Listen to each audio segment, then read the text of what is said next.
Seguimos con el apartado de Derechos Humanos, con la conferencia magistral del doctor Miguel Carbonell Sánchez, del Instituto de Investigaciones Jurídicas de la UNAM, así como con el panel magistral, por lo que le pediríamos a nuestros panelistas, así como a nuestro moderador, nos acompañen en la parte de frente para dar inicio a esta parte del programa.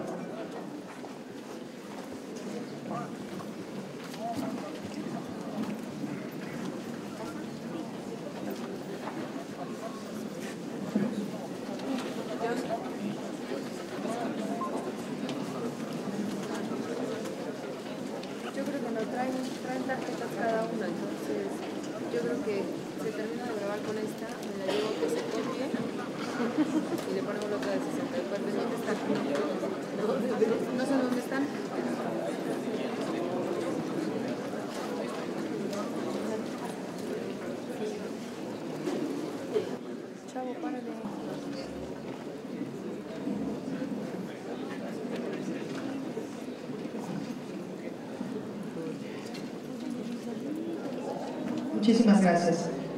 Los derechos humanos, clasificados convencionalmente en 3 generaciones: civiles, políticos, que garantizan un estado de bienestar, aquellos propios de los pueblos colectivos o aquellos para la defensa de un medio ambiente sano. Sea cual sea esta división o esta clasificación, estos deben ser respetados tanto por autoridades como por los particulares. Es un honor ceder el uso de la palabra al maestro Luis González Plasencia, presidente de la Comisión de Derechos Humanos del Distrito Federal, para la presentación de nuestro conferencista, así como de cada uno de nuestros panelistas. Muchísimas gracias. Muchas gracias. Muy buenos días a todas y todos nuevamente. Pues vamos a dar inicio al primer panel y explico la metodología con la que trabajaremos. Vamos a darle la palabra al doctor Miguel Carbonell Sánchez para que diserte sobre la reforma constitucional en materia de derechos humanos del año 2011 por un espacio de alrededor de unos 25 minutos. Al terminar, el doctor Carbonell le cederé el uso de la palabra para comentar sobre lo dicho por el doctor Carbonell, tanto a la doctora Miriam Rocati como al doctor José Luis Caballero. Después de ese espacio, si nos queda tiempo, podremos hacer algunas preguntas desde el público y seguramente nuestros panelistas estarán gustosos de responder. Si el tiempo nos apremia, el doctor Miguel Carbonell Sánchez me ha pedido que les comente que probablemente se tenga que ir, pero bueno, pues seguiríamos con el panel. Entonces, sin más, les doy la más cordial bienvenida a quienes me acompañan en la mesa y leeré una semblanza curricular del doctor Miguel Carbonell, quien será entonces nuestro disertante. Él es coordinador del área de Derecho Constitucional y de la Unidad de Extensión Académica y Proyectos Editoriales del Instituto de Investigaciones Jurídicas de la UNAM. Tiene la licenciatura en Derecho por la UNAM y es doctor en la misma materia por la Universidad Complutense de Madrid, en España. Es investigador del Instituto de Investigaciones Jurídicas en la UNAM y el Sistema Nacional de Investigadores le reconoce como investigador nacional nivel 3 desde enero del año 2005, siendo el más joven científico del país en alcanzar este nivel. Es autor de 44 libros y coordinador o compilador de otras 48 obras más. Ha publicado más de 400 artículos en revistas especializadas y obras colectivas en México, España, Italia, Inglaterra, Argentina, Brasil, Colombia, Ecuador, Perú, Chile, República Dominicana y Uruguay.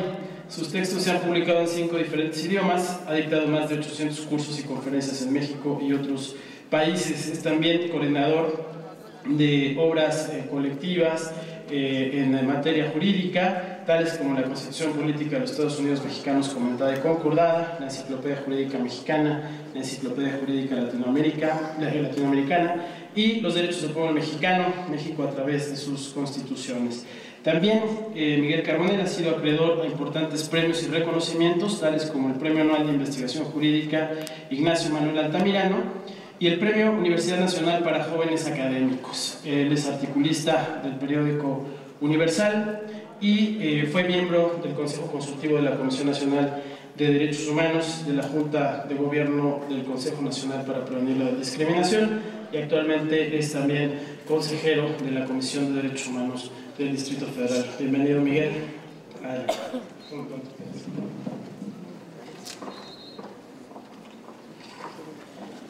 Muy buenos días, es para mí un gusto y un honor estar esta mañana compartiendo una reflexión en el marco de este congreso que aglutina a los organismos autónomos.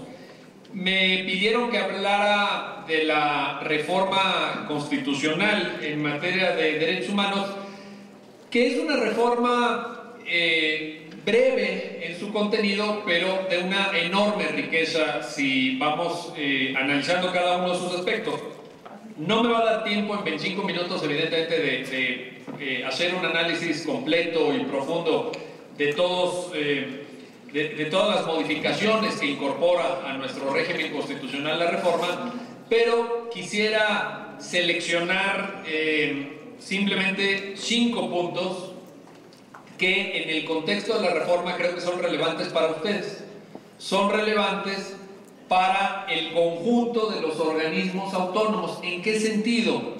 En el sentido de que me parece que estos 5 puntos pueden ayudarles a ustedes a tener un desempeño, por supuesto, más apegado a la Constitución, pero también novedoso en función de lo que ustedes puedan determinar que la reforma viene a cambiar en su trabajo. Quiere decir que ustedes pueden tomar la reforma y hacer mejor el trabajo que ya venían realizando antes de la misma. Por tanto, no son 5 aspectos que tengan que ver solamente con las comisiones de derechos humanos, sino que tienen que ver con los órganos de transparencia, con los órganos electorales, etcétera, etcétera. Bueno, un dato de orden formal que todos ustedes conocen, pero lo digo para efectos del registro quizá. La reforma fue publicada en el Diario Oficial de la Federación el 10 de junio del año pasado. Incorpora una serie de novedades, unos transitorios que nuevamente les puedo decir ya ahora con fundamento van a ser violados, porque ya terminó el periodo ordinario de sesiones y tenían que estar las leyes ahora en junio, ¿no? Entonces, como el siguiente periodo ordinario empieza en septiembre, pues ya les puedo decir que se van a violar. Bueno, entonces, pero todo eso, en fin, quizá en el panel se exponga. Yo quisiera centrarme en lo siguiente. ¿Cuáles son mis 5 puntos? Ahí les va. Primero, la reforma modifica el artículo primero, párrafo primero de la Constitución para darle rango constitucional a los tratados internacionales. Bueno, esto es algo que se ha dicho mucho y se ha repetido. Y todo el mundo, creo yo, que lo aplaudimos y que pensamos que es una modernización. Aquí el doctor José Luis Caballero hizo su tesis doctoral sobre eso, en fin. Pero yo quisiera aprovechar estos minutos para decirles qué significa esto en concreto. En concreto, para el quehacer cotidiano de los organismos autónomos. Significa que ya se borró la diferencia, si es que alguna vez la hubo, entre derecho interno y derecho internacional. El derecho internacional ya es hoy, a partir de la reforma, constitución. Ya es constitución, y en ese sentido, si ustedes antes trabajaban verificando y aplicando derechos fundamentales o derechos humanos, como los quieran llamar, teniendo en cuenta nada más el puro texto de la Constitución, que como quiera que sea es breve, complicado y mal escrito, pues, pero breve, ahora tienen que aunar a ese texto constitucional los tratados internacionales, pero en una doble faceta que quiero destacar. En realidad lo que se incorpora es una pluralidad de fuentes, pues si bien es cierto que en la literalidad de la reforma se habla de los tratados, si ustedes leen los tratados verán que al interior de los mismos están previstas una serie de fuentes del derecho que van nutriendo también lo que en conjunto podríamos llamar el derecho internacional de los derechos humanos. De tal suerte que en el trabajo cotidiano que ustedes realizan, ustedes tienen que tener, para ser muy práctico, la Constitución, junto con la Constitución, los tratados internacionales como fuente primaria que integra el derecho internacional de los derechos humanos, y luego el derecho derivado de los tratados internacionales. Hay muchas fuentes que derivan de los tratados, les menciono 2 que son especialmente importantes. Primera, y que les sugiero vivamente que vean en internet porque es de una enorme riqueza. Las observaciones o recomendaciones generales que dictan los comités de expertos encargados del seguimiento y vigilancia de la aplicación de los tratados internacionales de derechos humanos, sobre todo en el ámbito de Naciones Unidas. Estas observaciones o recomendaciones generales son, y repito, de una enorme riqueza y van explorando el contenido normativo y el contenido fáctico de cada uno de los derechos previstos en los tratados internacionales. De tal suerte que van a encontrar ahí, para efectos de su trabajo práctico, muchísimos argumentos, muchísima información, porque los tratados son muy generales, como las constituciones, son normas en forma de principio. Entonces, estas recomendaciones generales lo que hacen es aterrizar el contenido de cada derecho. Por ejemplo, ahora que estamos en México apenas discutiendo, porque se acaba de incorporar el derecho al agua, el derecho de acceso a los recursos hídricos, ya un comité de la ONU, en la observación general número 15 del Comité de Derechos Económicos, Sociales y Culturales, expuso con puntualidad cuál es el contenido del derecho al agua. Entonces, cuando ustedes leen en la Constitución mexicana derecho al agua, se van a la recomendación general número 15 y ya saben exactamente qué contenido deben en ese sentido, por supuesto, darle. Segunda fuente que quiero mencionar, y esta es de la mayor importancia, la jurisprudencia internacional. En particular, la jurisprudencia de la Corte Interamericana de Derechos Humanos, que es hoy, y en esto no quiero ser, no quiero darle vueltas, voy a ser directo y tajante, que es hoy obligatoria para el Estado mexicano. Toda la jurisprudencia, quiero decirlo, toda la jurisprudencia de la Corte Interamericana de Derechos Humanos es obligatoria. En esto no cabe confusión de ninguna naturaleza. Ya sé que la Corte hizo la Suprema Corte, me refiero a la Suprema Corte de México, hizo una diferenciación entre aquella jurisprudencia de la Corte Interamericana de Derechos Humanos que hubiera sido producto de un caso en el que hubiera participado directamente México, y ahí dijo, es obligatoria en sus términos, o sea, lo tenemos que aplicar tal cual, y aquella jurisprudencia de la Corte Interamericana de Derechos Humanos que proviniera de casos en los que México no hubiera sido parte, y ahí dijo que esa jurisprudencia tenía un carácter orientador. Bueno, pues déjenme decirles, por 6-5 la votación, bueno, déjenme decirles que se equivocó la Corte, y que es una insensatez lo que dijo, porque si nosotros nos salimos del parámetro hermenéutico fijado por la Corte, aunque sea un caso en donde México no participó, pues naturalmente que vamos a estar infringiendo el Pacto San José, porque el Pacto San José es la letra del pacto y la interpretación que del pacto hace el intérprete último, que se llama Corte Interamericana de Derechos Humanos.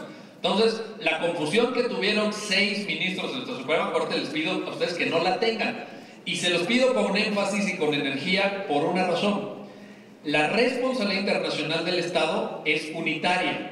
O sea, por ejemplo, como en campo algodonero, si falla la Procuraduría General de Justicia de Chihuahua, a quien le va en suerte es al Estado mexicano en su conjunto. Entonces, una mala actuación en ese sentido nos podría llevar a todos al baile. Entonces, hay que estudiar, hay que analizar la jurisprudencia de la Corte Interamericana, que es de una enorme riqueza, por supuesto, y para, en ese sentido, en este primer factor, tener una incorporación completa de los tratados internacionales. ¿Cuántos tratados internacionales de derechos humanos hay en el mundo? Aproximadamente 150.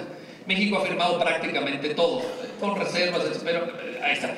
Porque nos podrán acusar de muchas cosas, pero no de que no seamos entusiastas y participantes.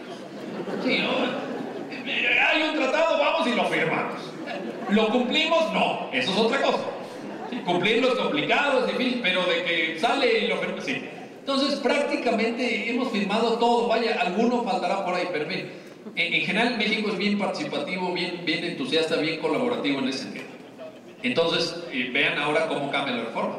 Antes teníamos la Constitución, ahora tenemos tratados y tenemos el derecho derivado. Y la cosa se va complicando.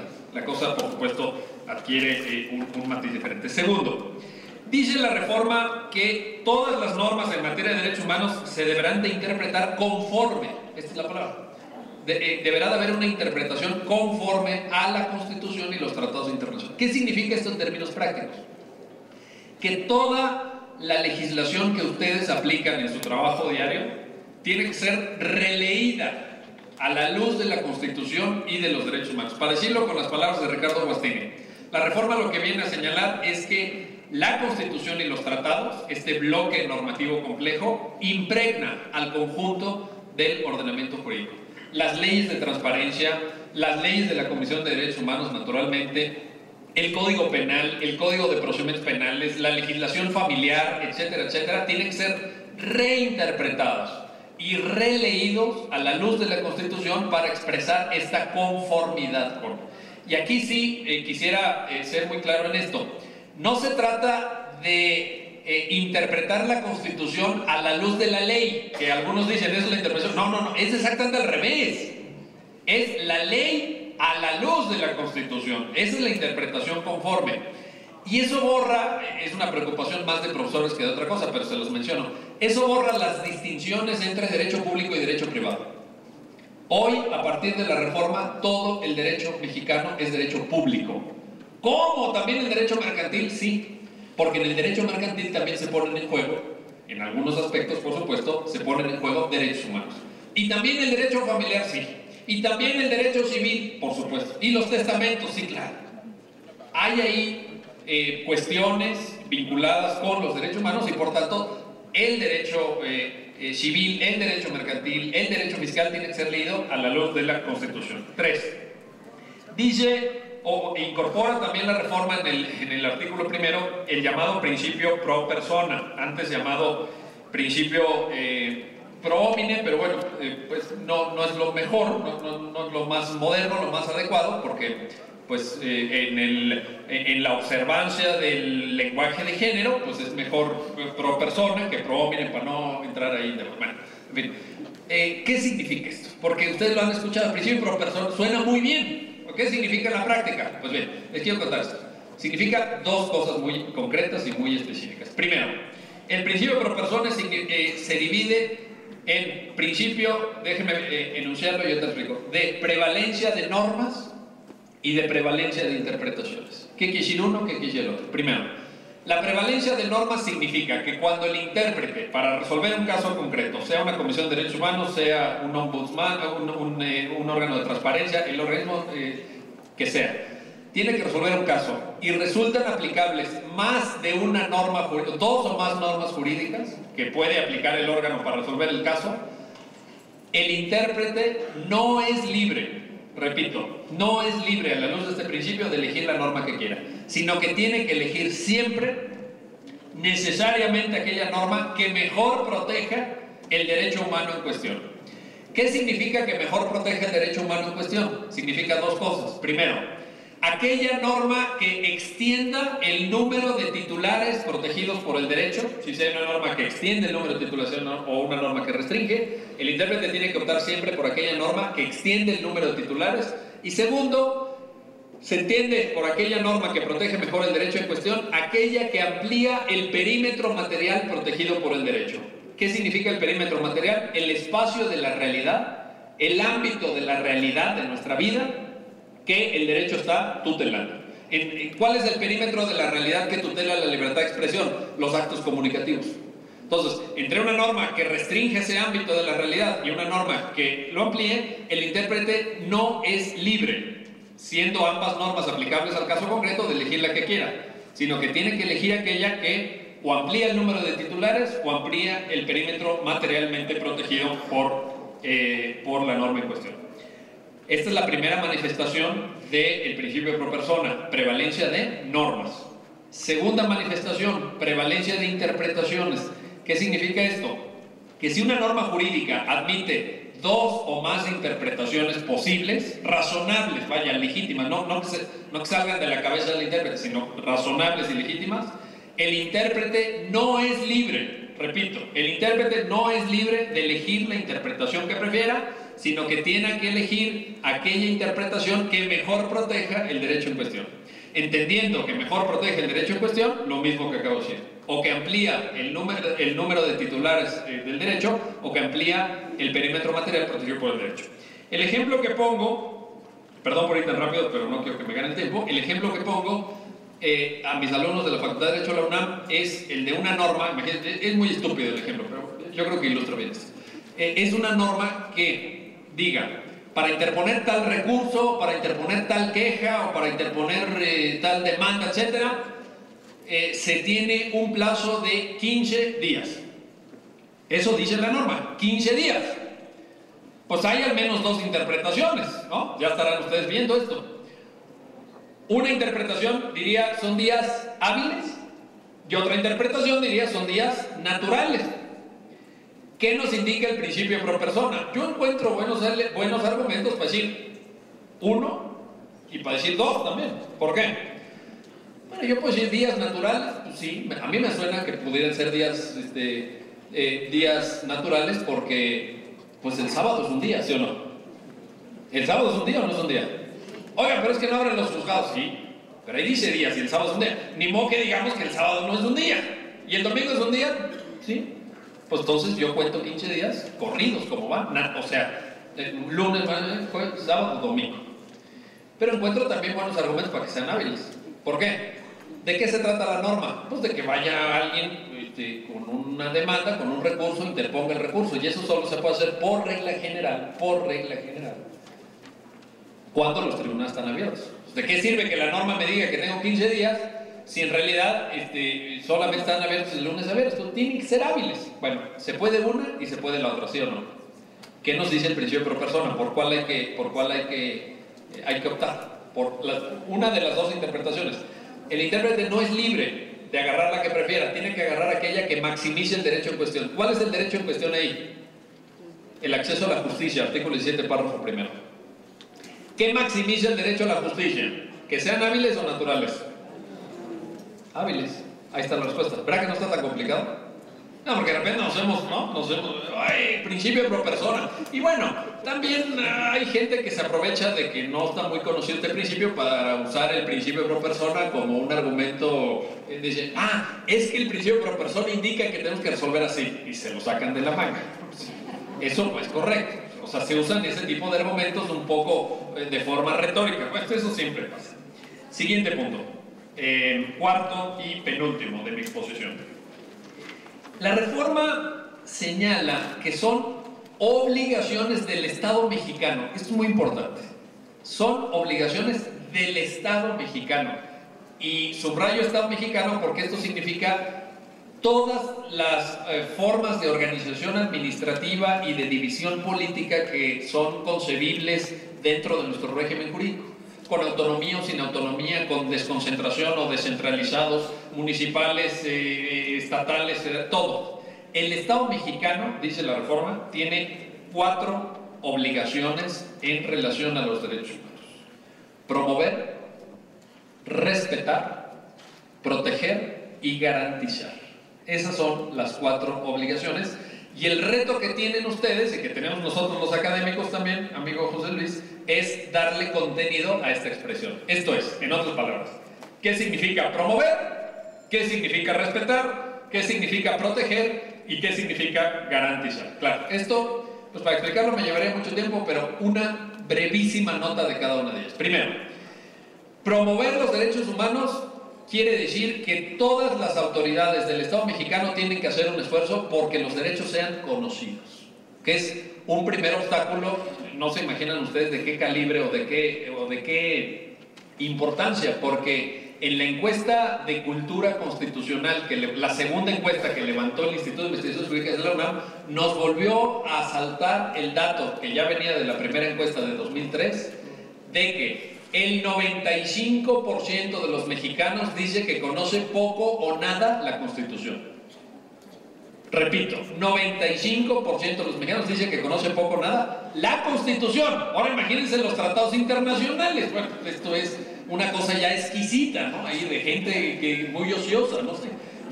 Entonces, tenemos el reto de promover el conocimiento de los derechos humanos como prerequisito para todo lo demás. Porque la forma más evidente de violación de un derecho es cuando el titular no sabe que lo tiene. Entonces, ahí se puede pasar por encima del derecho siempre, porque el titular ni siquiera se va a dar cuenta. Entonces, creo que tenemos una tarea ahí muy importante. Segundo, respetar. Respetar significa que las autoridades tienen que abstenerse de realizar cualquier conducta o de poner alguna interferencia respecto del uso o aplicación que puedan hacer los titulares de los derechos de esos mismos derechos. O sea, el Estado tiene que no estorbar, en otras palabras, que no obstaculizar, que no impedir que los particulares que puedan por sí y ante sí ejerzan, lleven a la realidad los derechos de los que son titulares. Tercero, proteger. Proteger significa que el Estado debe hacer todo aquello que esté a su alcance para evitar que terceros, o sea, que otros particulares violen derechos humanos. Tiene que desplegar el Estado lo que se llama la eficacia horizontal de los derechos fundamentales, proveniente de la doctrina germánica, lo que llaman la Drittwirkung der Grundrechte, la eficacia horizontal de los derechos fundamentales, para evitar que los particulares violen derechos humanos.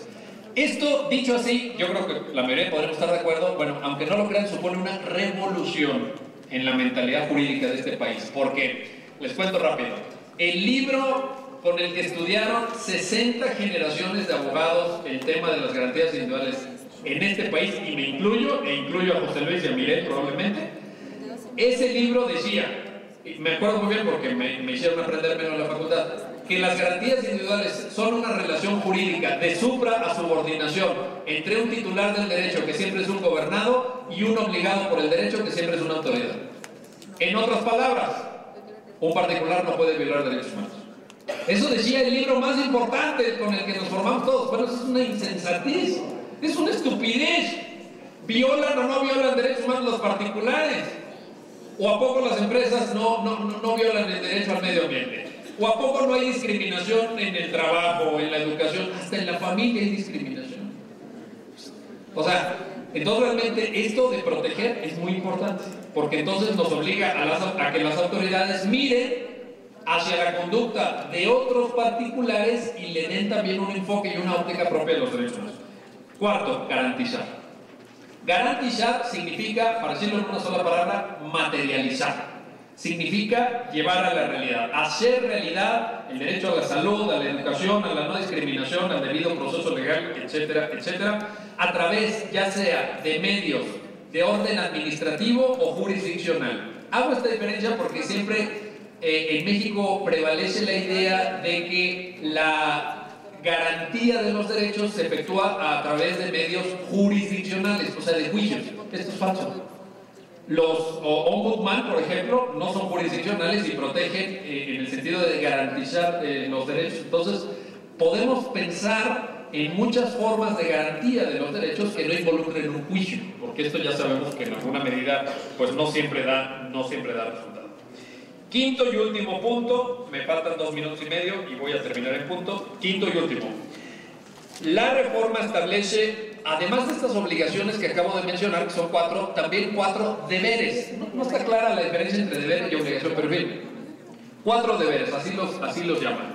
El deber de prevenir, el deber de investigar, el deber de sancionar y el deber de reparar las violaciones de derechos humanos. Aquí también una palabra telegráficamente para dar un poquito de contenido a esto. Primero, el deber de prevención supone que se tomen medidas que permitan que la actuación del Estado y en alguna posibilidad también de los particulares no resulte conculcatoria o violatoria de derechos humanos. Esto es el deber de la actuación del Estado de actuar antes de que la violación acontezca, a través de una serie de medidas que tienen que ver con organización administrativa, con control de las autoridades, con rendición de cuentas, con transparencia, etcétera, etcétera. Segundo, el deber de investigar significa que el Estado debe de tener las condiciones suficientes para que una vez que acontezca la violación de un derecho se pueda determinar de forma lo más objetiva y precisa posible el responsable de esa violación. Y primero, determinar que la violación aconteció. Segundo, quién fue responsable.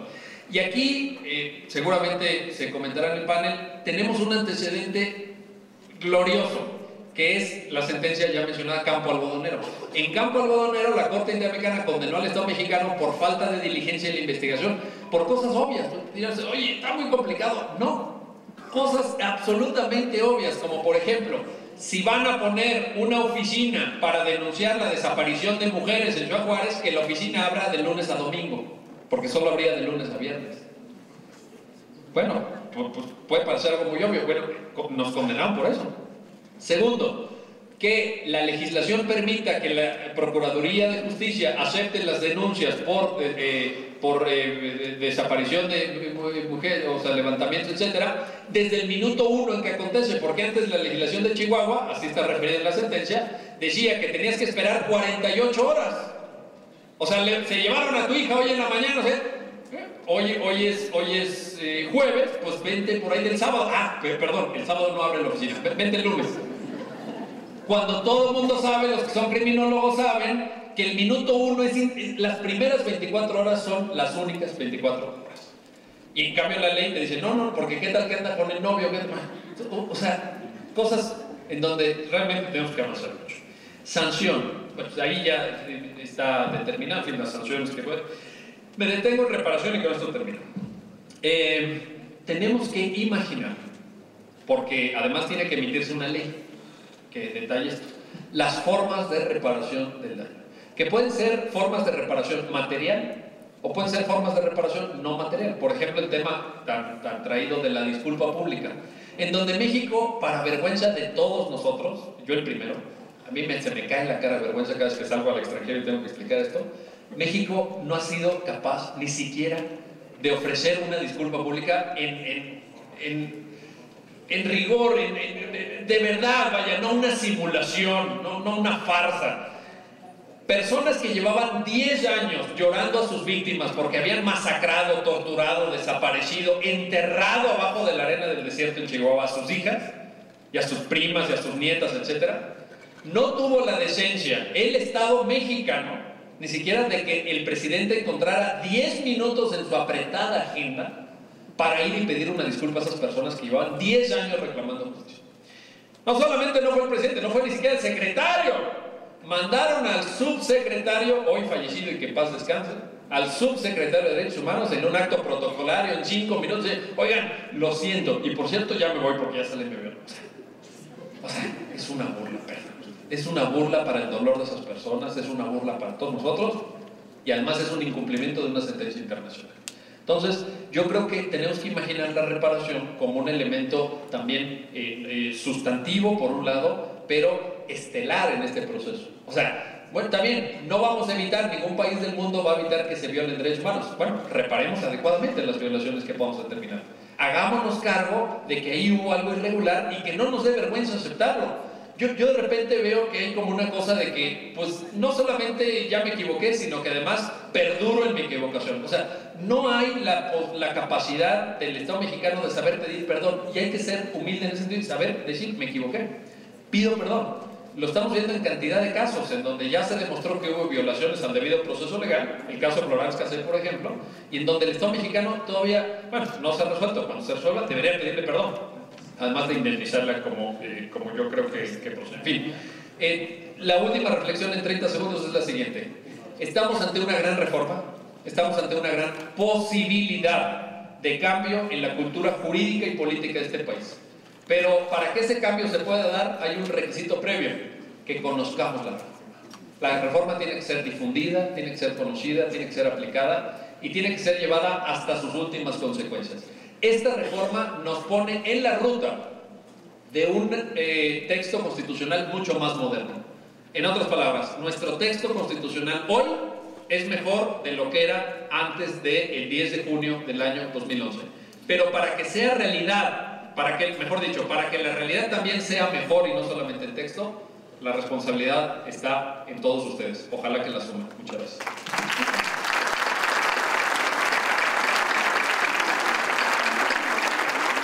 Muchas gracias, Miguel.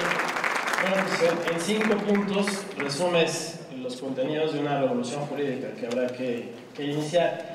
Y bueno, para comentar esta charla que hace Miguel Carbonell, están con nosotros José Luis Caballero Ochoa, él es licenciado en Derecho por el Instituto Tecnológico de Monterrey, Campus Chihuahua. También es maestro en Derecho por la Facultad de Derecho de la UNAM y doctor en Derecho por la UNED en España. Tiene además un diplomado en Derechos Humanos y Procesos de Democratización por la Universidad de Chile y él también es investigador nacional.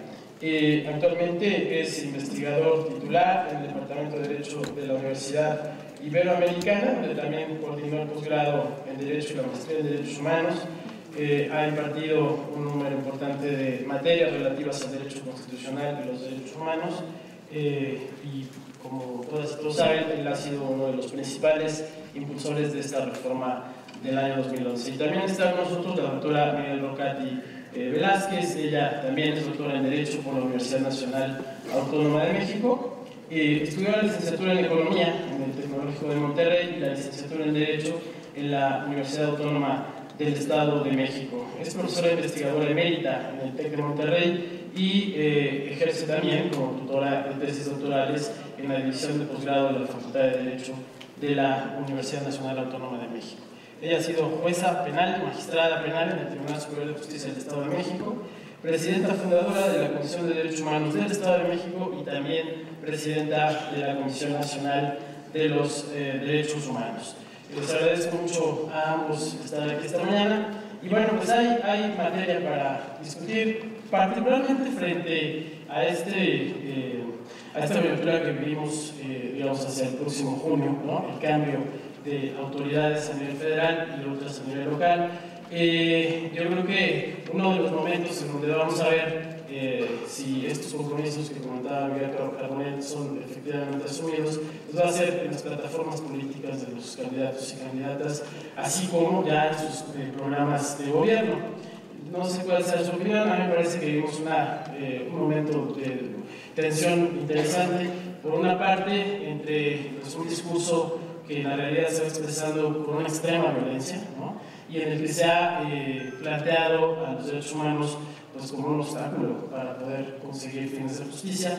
Y por otro lado, también una tensión interesante entre una visión tradicional, convencional del derecho y otra, digamos, mucho más progresista que se ve pues, ni más ni menos que en la Corte Suprema del país y en muchos otros ámbitos del sistema judicial mexicano. Además de que si eso se da en el sistema judicial, la verdad es que con mucha mayor retraso se ve, por ejemplo, en el ámbito de la política pública, ¿no? En el ámbito de los ejecutivos y de los legislativos. En fin, planteado así el tema, doctora Rocati, quisiera usted tener una primera intervención.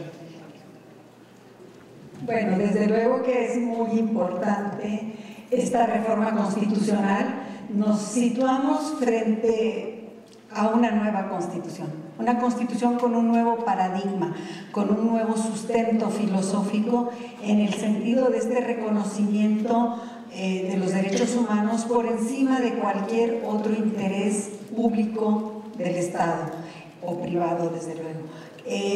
Tenemos este artículo primero que nos ha desmenuzado de manera magistral el doctor Carbonell, en el sentido de en qué consiste la simple reforma al primer párrafo del artículo primero constitucional, desde el título del capítulo. Cambiar el título de las garantías por el de los derechos humanos ya significa ese reconocimiento, pero además el sentar como parte primordial de todo el cuerpo legal que va a constituir esta Constitución, y desde luego el reconocimiento de los derechos inscritos en los tratados internacionales de los cuales México es parte y que ha suscrito, como lo hemos visto. México prácticamente ha suscrito todos los tratados internacionales en materia de derechos humanos, y somos muy acuciosos de defenderlos en cierta forma a nuestro ámbito interno, pero se ve bien, nos viste bien. Si nosotros nos percatamos que incluso los políticos manejan el concepto de los derechos humanos en sus discursos, es vestir bien ese discurso, es verse bien frente a su auditorio, pero no están convencidos de ello. Ahora en las plataformas políticas, ¿quién ha escuchado un planteamiento serio de derechos humanos? Ninguno de los 4 candidatos lo ha hecho. En cierta forma, una de las áreas de derechos humanos, el candidato de Convergencia, habla de la ecología y del respeto al medio ambiente, pero sin referirse como parte integral de este cuerpo de derechos que no son consustanciales y sin los cuales, pues sin medio ambiente sano y equilibrado no podremos vivir, ¿verdad? Y ahí está implícito el derecho a la vida y a la salud y a muchas otras cuestiones. Entonces, no lo asocian, no lo estructuran de esa manera. Los demás candidatos rara vez han hablado de derechos humanos, solo así de paso, y no traen un proyecto, una plataforma concreta. y no se han percatado, o no sé si no tendrán asesores correctos que les digan que la Constitución ya es otra, que la Constitución ya cambió y que como parte del Estado tendrán esa responsabilidad y esas obligaciones de promover, de proteger, de resarcir la violación a derechos humanos, todos estos principios básicos que están establecidos en el artículo 1, y desde luego la interpretación. El único poder de los 3 poderes que se han preocupado por conocer más y por descender al ámbito del ejercicio profesional dentro del derecho estas reformas ha sido el Poder Judicial. Es el único que ha tomado conciencia y entienden a la perfección la gran responsabilidad que les ha caído, sobre todo en el ámbito federal. Los finales, Miguel, yo creo que ya hicimos la conquista, pero nos falta la colonia, ¿no? hay que empezar a colonizar actitudes, mentes, en fin. Un comentario final. Muchas gracias, presidente. En realidad, estamos en la Edad Media, estamos en el medioevo de los derechos humanos.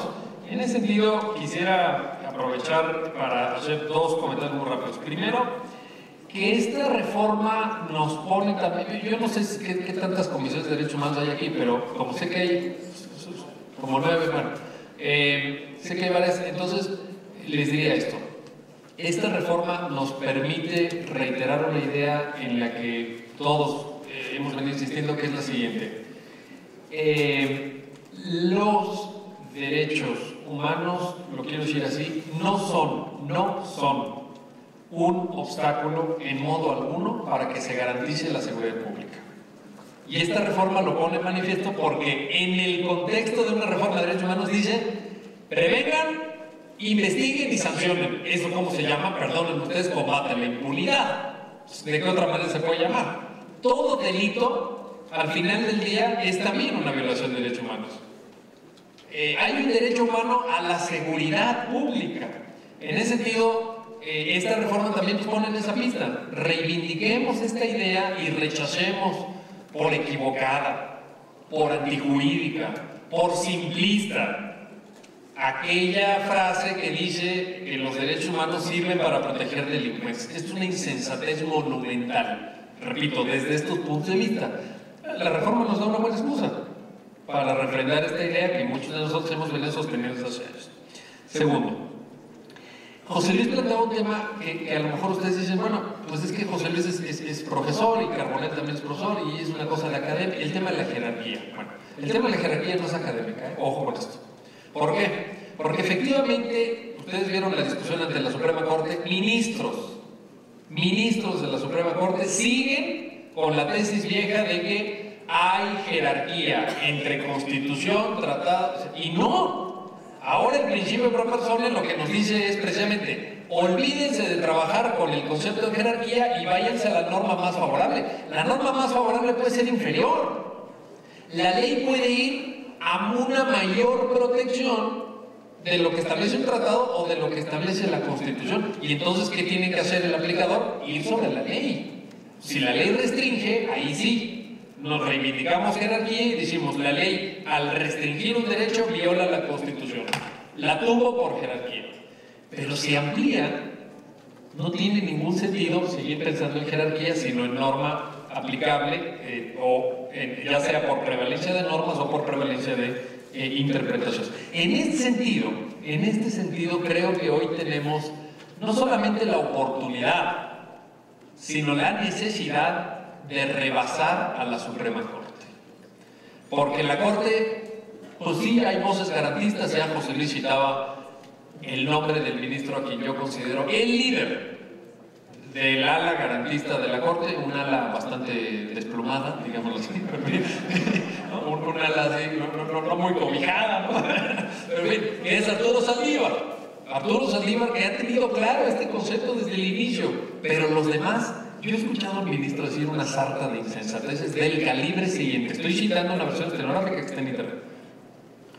Los tratados internacionales, o sea, la aplicación de los tratados internacionales por arriba o por encima o en vez de la Constitución violan la soberanía.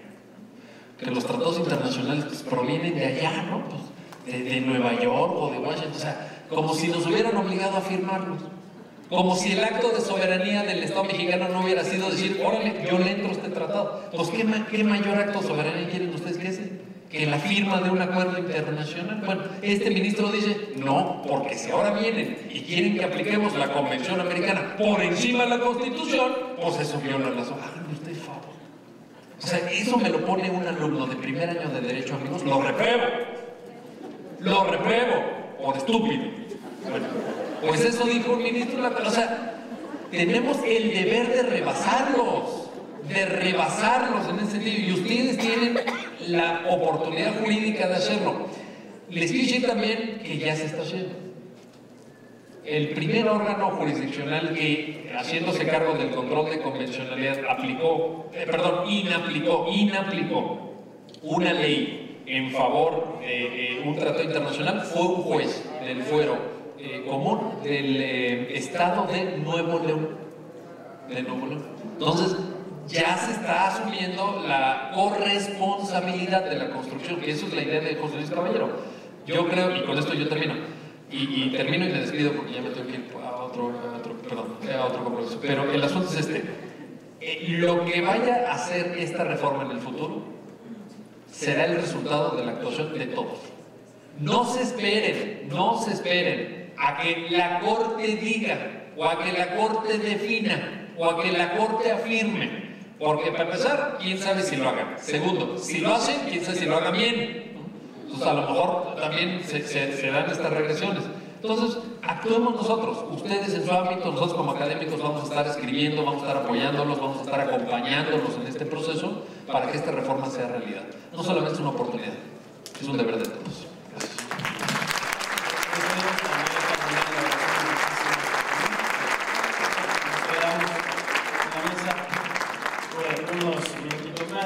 Bueno, hay algunas preocupaciones, inquietudes en el público, básicamente en torno a voy a leer algunas. ¿Qué opinan ustedes respecto de la aplicación de instrumentos de litigio estratégico internacional, específicamente de la amicus curiae, respecto a la tutela y garantía de los derechos humanos? Dice el señor Esteban Crisanto, ¿acaso no se violaría en perjuicio de la persona el hecho de que también el plazo en la deposición de un recurso, por ejemplo, fuera amplio y se retardara la impartición de la justicia y ésta ya no fuera expedita? El señor Jorge Forbringer dice, me gustaría que nos explicaran si los derechos humanos prescriben en cuanto a su violación. La doctora Flores Salgado de la Facultad de Derecho dice que hay sobre los derechos humanos de cuarta y quinta generación, donde se ven involucrados ya los derechos en el ciberespacio. También, en el caso de Florence Cassés, ¿consideran ustedes que la Corte debe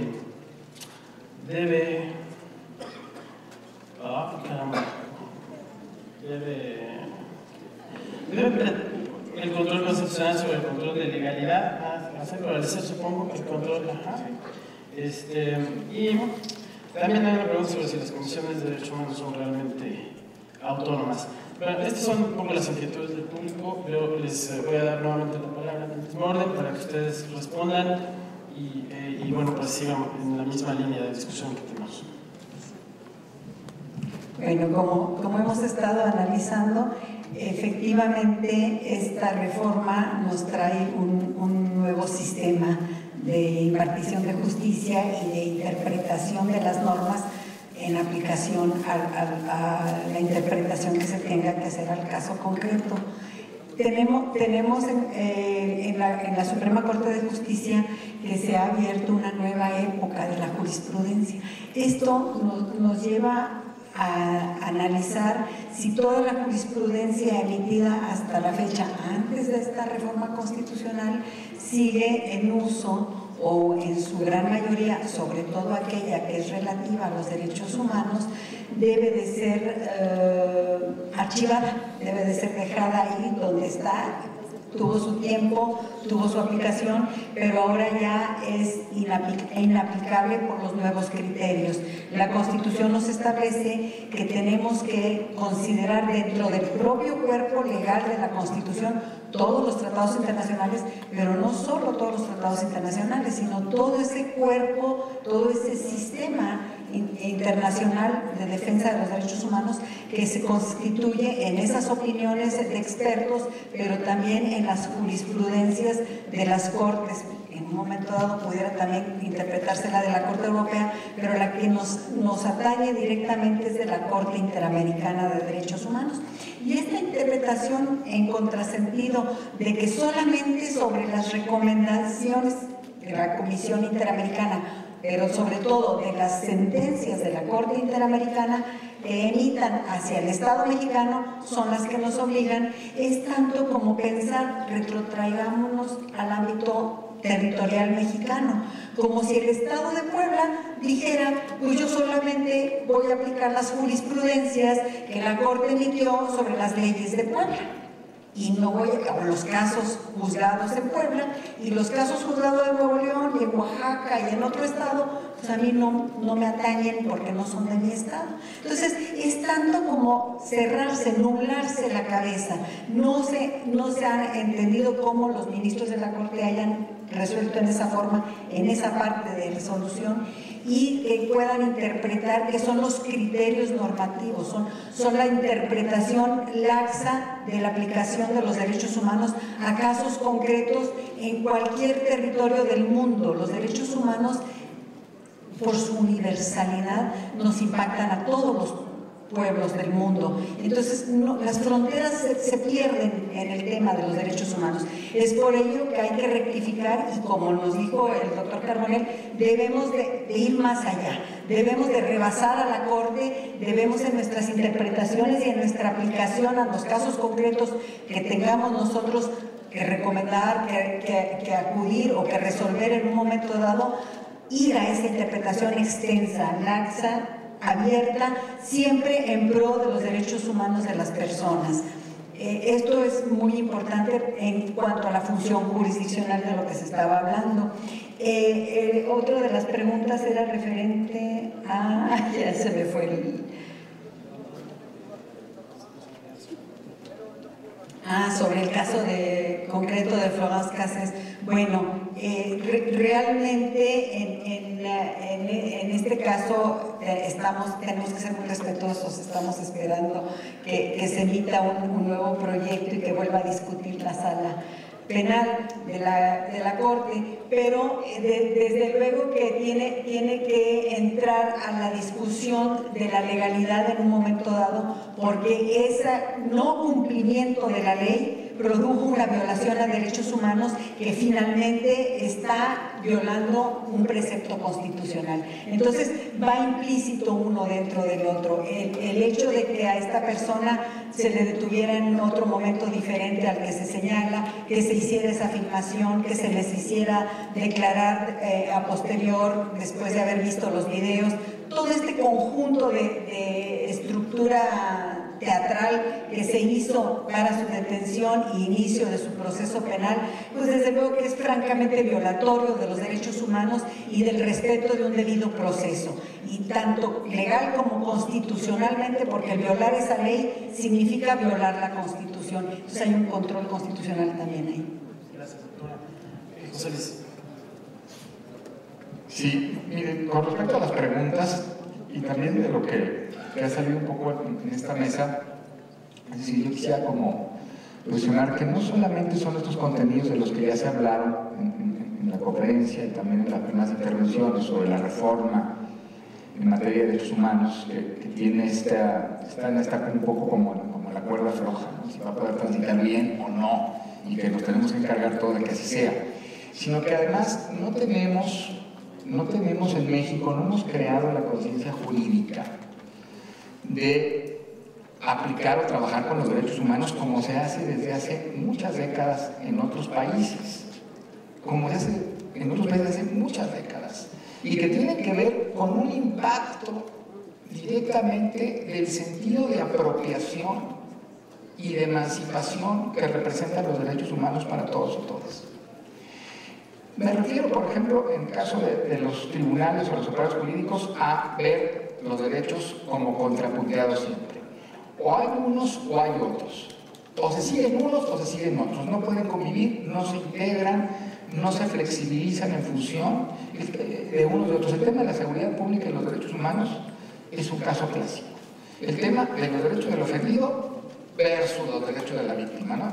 González Plasencia publicó un artículo espléndido en el Universal acerca de esto. Es decir, si se defienden los derechos del debido proceso del ofendido, estás exagerando, entonces los derechos de la víctima automáticamente se quedan difuminados. No es así. La ruta de trabajo sobre derechos humanos de las que estamos absolutamente ayunos en este país tiene que ver con eso, contenidos de construcción e integración, que no tenemos. En segundo lugar, cuestiones adyacentes al tema de la resolución, pero que son muy importantes, que ahorita era una de las preguntas: ¿qué pasa con las opiniones técnicas o con la figura de la amicus curiae? Bueno, finalmente México tímidamente ha ido dando pasos para resolver los casos como se hace en los casos de derechos humanos en otros lugares del mundo, y que tiene que ver con no denostar las opiniones técnicas, porque no saben los jueces y las juezas, los ministros y las ministras, de todo lo que hay que saber para resolver un caso. A no denostar las opiniones científicas, a no denostar las opiniones de académicos o académicas que se dedican en la ruta de construcción jurídica de esos temas, ¿no?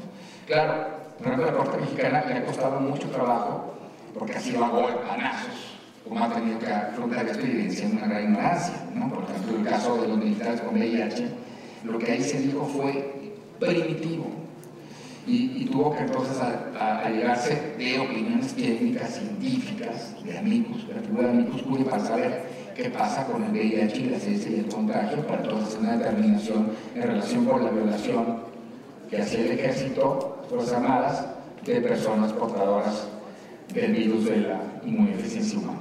O el caso de la famosa ley Televisa, ¿no? O el caso de los matrimonios y la adopción entre personas del mismo sexo en el DF. Entonces, es una cuestión que tímidamente se ha abierto, que son condiciones de apropiación de resolución de los derechos muy importantes: el avance social, el avance científico, las opiniones de académicos que deben nutrir. Y todo esto, si no tenemos ese andamiaje bien construido, lo mismo que el contenido esencial de los derechos, va a impedir que la reforma progrese, si no es que tengamos una abierta regresión. Yo lo quiero repetir también porque es la función que tenemos, vuelvo a repetir, todos y todas aquí.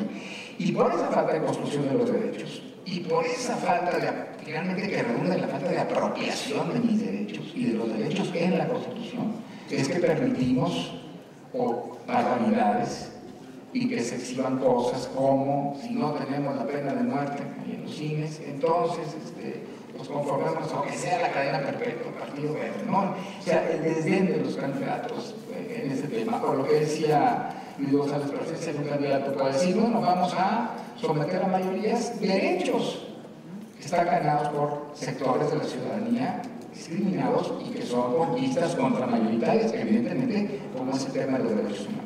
Permitimos ese nivel de discurso bajísimo, porque también no tenemos clara una protección de los derechos humanos, me parece a mí. Y yo creo que esta reforma es un exhorto renovado a ese tema de la protección de los derechos humanos. Muchas gracias. Muchas gracias, José Luis. Bueno, pues con esto terminaríamos este primer panel. Todo está como un par de cosas que creo que son importantes a partir de esta mesa. La primera, pues estamos viviendo un cambio paradigmático que hay que enfrentar, yo creo que el entusiasmo con una gran apertura, ¿no? Porque vivimos momentos pues que ponen en entredicho a una centena de años de tradición jurídica en este país y no sé qué más. Una segunda cosa es que, y especialmente para los órganos autónomos que estamos convocados en esta reunión, de todos los del país, hay que atreverse a hacer cosas, hay que atreverse a estirar la liga, hay que atreverse a que la Corte nos diga que no, hay que atreverse a ampliar este horizonte de los derechos, porque si no, la reforma se queda solamente en la norma escrita.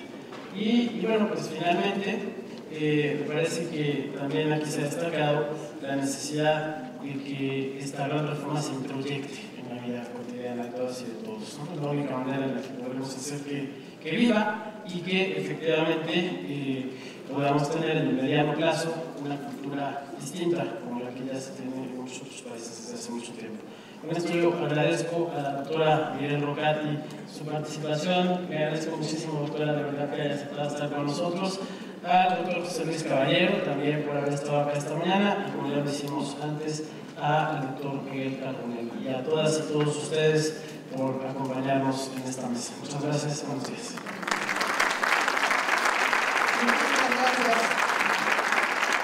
En nombre de la Red de Organismos Públicos Autónomos de México, se hace la entrega de un reconocimiento a nuestros panelistas, así también a nuestro moderador, el doctor Luis González Plasencia.